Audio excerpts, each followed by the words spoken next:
You know that moment when your blood runs cold because the neighborhood busybody is screaming she's placing your wife under arrest in your own driveway? That's how our dream suburban life in Willow Creek Estates went from peaceful to pure chaos in under 60 seconds. Picture this, a sunny Saturday morning in a picture-perfect California cul-de-sac. Birds chirping. Sprinklers hissing. The kind of place realtors call family-friendly while conveniently forgetting to mention the invisible overlords with clipboards. My wife Lena had just pulled in after a brutal overnight shift, 12 hours dealing with actual criminals, and all she wanted was 5 minutes to drop her gear and change out of uniform. Instead, Gloria Hargrove, our HOA president, came storming across the street like she was leading a SWAT raid. Phone held high like a holy relic. Her signature lavender cardigan flapping in the breeze. "I warned you people already," Gloria shrieked, her voice slicing through the quiet like nails on a chalkboard. "This time I'm calling the real police." Neighbors started poking their heads out. Curtains twitched. Coffee mugs froze mid-sip. And there was Lena, still in her captain's uniform. Shoulders slumped from exhaustion but eyes sharpening with that quiet steel I knew too well. I stepped onto the porch, heart pounding, thinking this had to be some kind of joke. But Gloria wasn't joking. She was vibrating with righteous fury, jabbing her phone toward Lena's marked patrol car like it was evidence of a felony. "No more excuses," she snarled, loud enough for the whole block to hear. "You've humiliated this community long enough. Rules are rules. And today this ends. As HOA president, I'm placing you under citizen's arrest for misuse of government property and violating community standards." Citizen's arrest. In our own driveway. Over a patrol car that had been there for maybe 4 minutes. I almost laughed, dark, bitter laughter, because the absurdity hit like a truck. This woman, who spent her days measuring lawn heights with a tape measure and timing how long trash cans sat on the curb, thought she could slap cuffs on a decorated police captain. But Lena didn't laugh. She just straightened up, calm as ever, and said in that measured tone she used with actual perps, "Mrs. Hargrove, I need you to step back and lower your voice." Gloria's face twisted into something ugly, eyes bulging, cheeks flushing that special shade of entitled red. "Don't you tell me what to do. You think that badge makes you special? Not in my neighborhood." That was the moment something shifted. Not just for us, but for the whole street. Because Gloria Hargrove had no idea who she was really messing with. We'd moved to Willow Creek 8 months earlier chasing that classic American dream, quiet streets, good schools, a backyard for weekend barbecues. I'm Marcus Reed, 38. Crunching numbers at a mid-sized firm downtown. Boring. Reliable. The guy who likes spreadsheets because they don't talk back. Lena, though, she's the opposite. Captain Lena Reed, 34. Orange County Sheriff's Department. The kind of cop who runs toward the chaos most people run from. To the neighbors, she was just that nice quiet lady who works in admin or something. We never corrected them. Her job wasn't small talk material. Gloria, on the other hand, made everything her business. 46. Freshly divorced. And apparently filling the void by becoming the self-appointed Queen of Willow Creek. The first time we met her, she marched up with her clipboard during our move-in. Smiling that tight, polite smile that never reached her eyes. "Welcome. Just a quick reminder about our covenants. No visible commercial vehicles, including marked law enforcement units, as they detract from the aesthetic harmony of the community." I tried to be neighborly. "It's temporary. Gloria. Lena just needs a few minutes after her shift."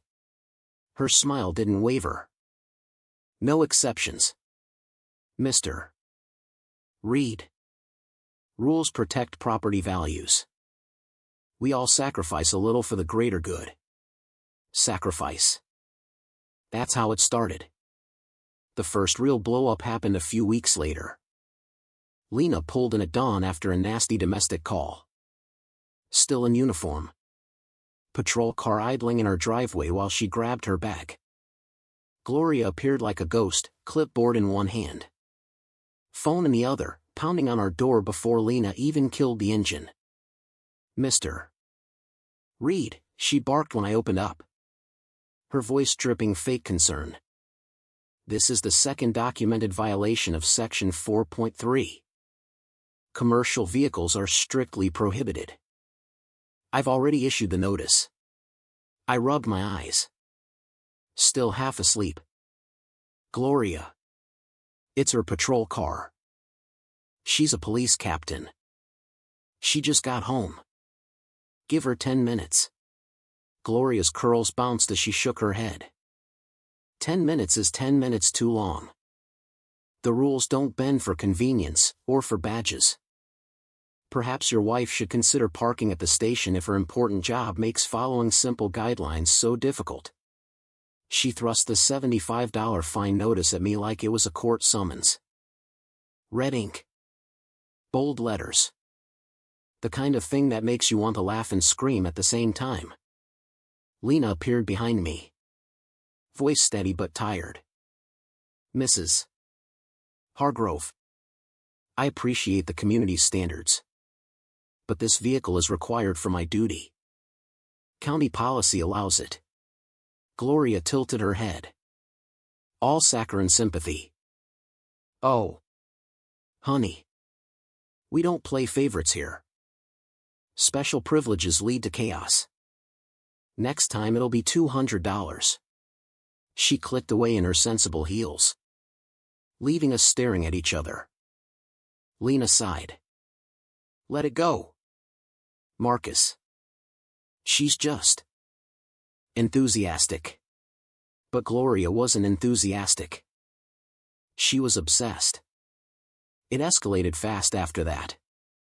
What started as one ridiculous fine turned into a full surveillance operation. I'd catch her across the street, half hidden behind Mrs. Delgado's perfectly trimmed hedges. Phone up. Snapping photos of our driveway with timestamps. Click. Click. Click. Like she was documenting a crime scene instead of a tired cop coming home. Emails flooded our inbox.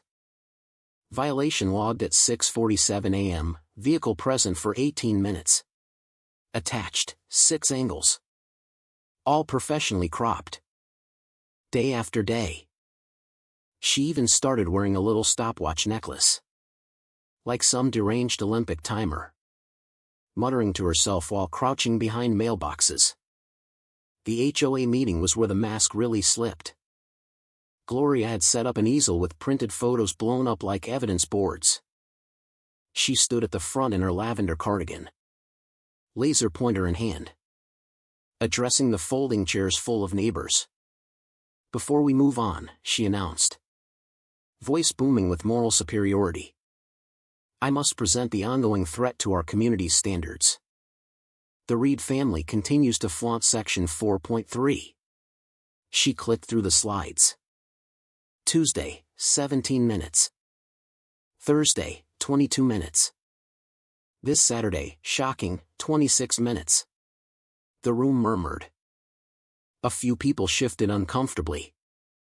One guy even chuckled nervously. I stood up, trying to keep it civil. Folks. My wife is law enforcement. This is her patrol vehicle after long shifts. It's temporary and legal.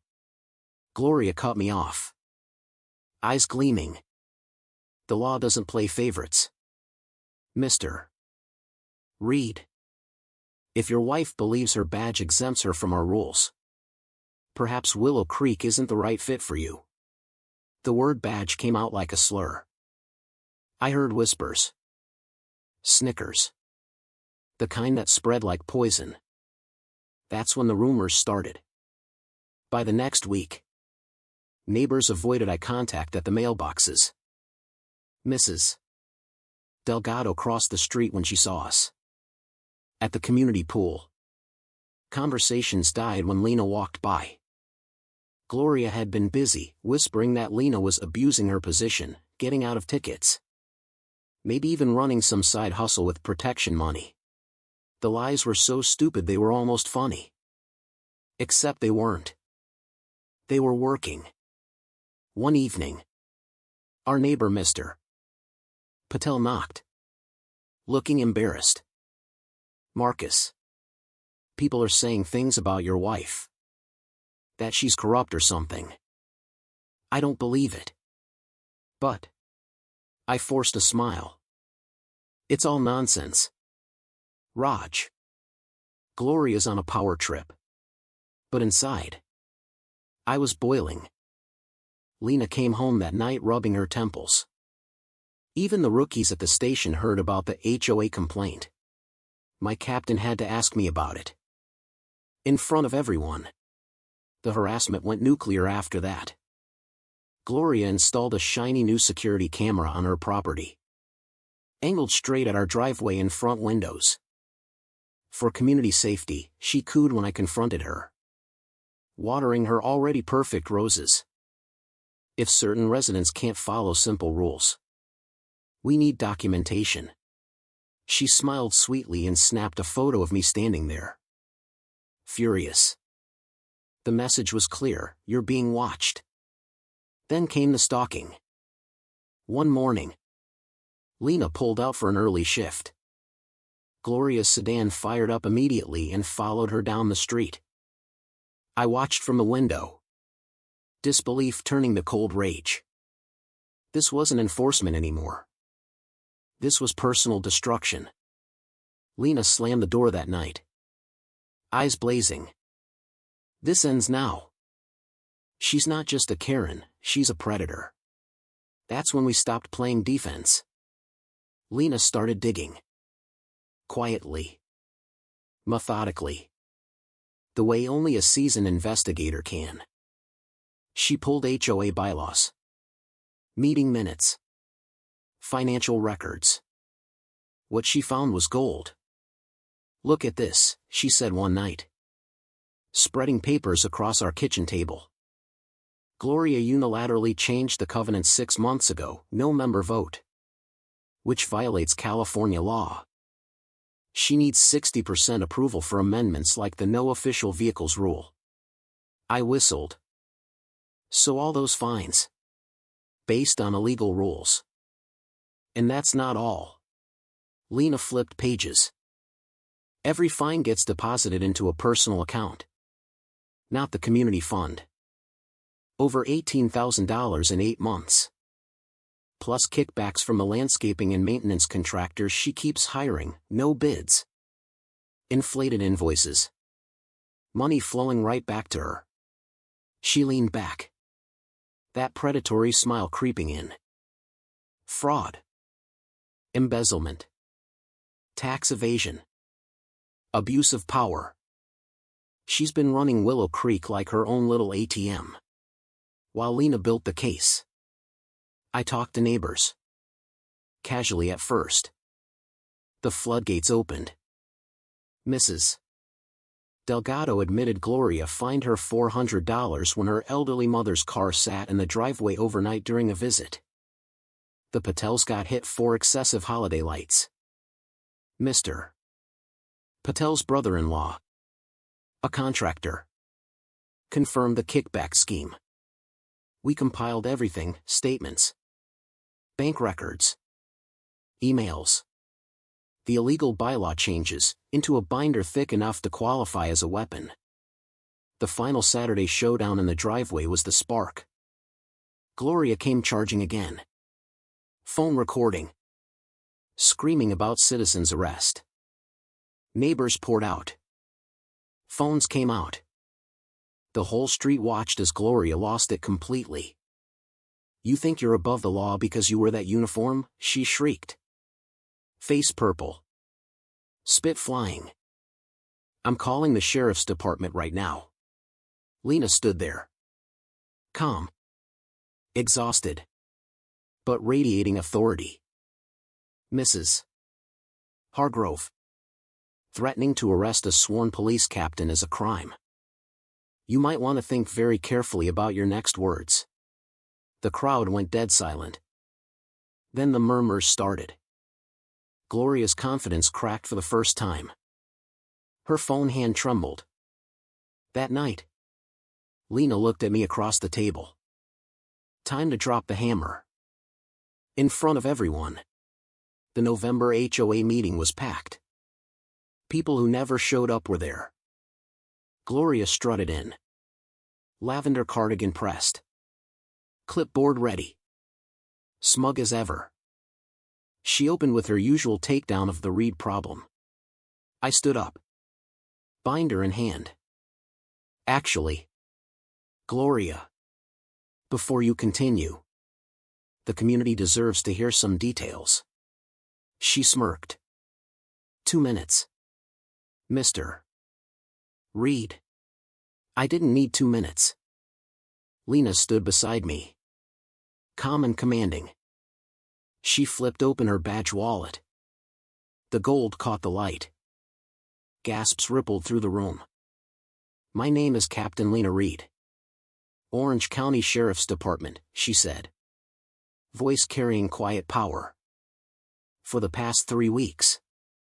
I've been conducting an official investigation into this HOA's activities. Gloria's face went from smug to ghost white in seconds. Her mouth opened. Closed. Opened again. Lena laid it out cold, the illegal bylaw changes. The diverted fines. The unreported income. The kickbacks. Copies went around the room. Neighbors flipped pages. Eyes widening. Anger building. Mrs. Delgado stood first. Voice shaking. That $400 you took when my mother visited. That was supposed to go to the playground fund? Voices erupted. Years of petty fines. Intimidation. And fear poured out. Gloria banged her clipboard. Screaming. This is slander. A setup. But no one was listening. Mr. Patel stood tall.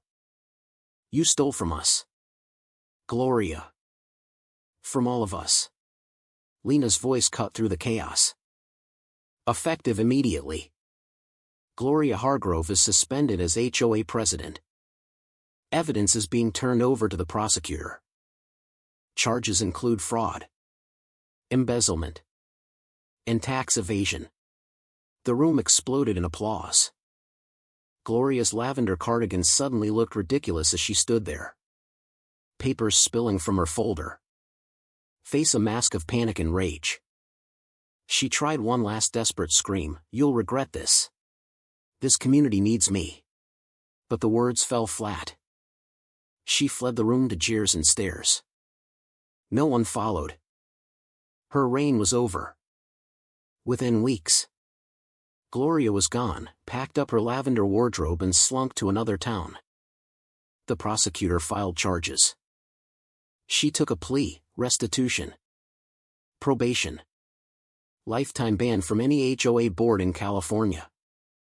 The ultimate punishment for a control freak. Willow Creek changed. Real elections. Transparent finances. An independent audit returned thousands to residents. Neighbors actually talked to each other again. Barbecues replaced surveillance. The Patel's slightly overgrown roses became a neighborhood joke instead of a crime. Lena started workshops for other communities, Know Your HOA Rights. People showed up in droves.